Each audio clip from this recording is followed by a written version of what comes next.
А в Нерюнгри к наступающему празднику подошли со всей серьезностью. Главную елку столицы Южной Якутии взяли под видеонаблюдение. О том, как еще готовятся к Новому году нерюнгринцы, расскажет Игорь Акимов.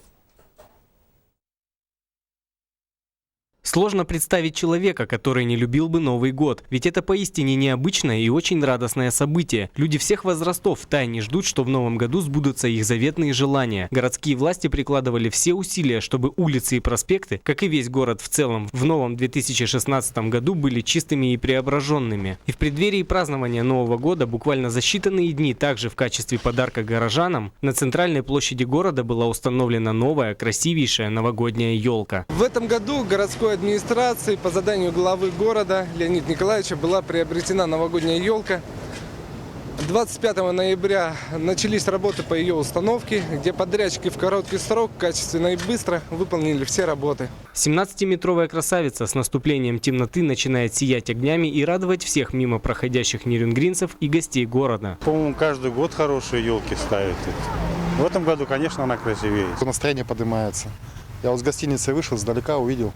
Пошел посмотреть. Также следует отметить, что объект находится под видеонаблюдением. Это позволяет защитить главный символ Нового года от вандалов. Елка была приобретена по инициативе главы города Нерюнгри Леонида Олейник. И в первый день зимы успела порадовать горожан, приняв участие в республиканской акции «Елочка, гори».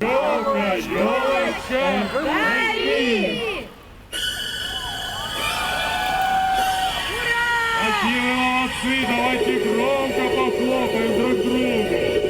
Яркий, наполненный бурными впечатлениями, позитивный и веселый. Таким обещает быть 2016 год для нерюнгринцев. События этого года будут весьма значимыми для каждого из жителей города и порой непредсказуемыми, как и сама хозяйка года – огненная обезьяна. И городские власти не останавливаются на достигнутом, преподнося жителям города все новые подарки. Одним из которых стала вот эта прекрасная 17-метровая новая елка в центре города. Но и это еще не все. Администрация города также обещает, что в новогоднюю ночь жителей города и его гостей порадует шикарный праздничный салют.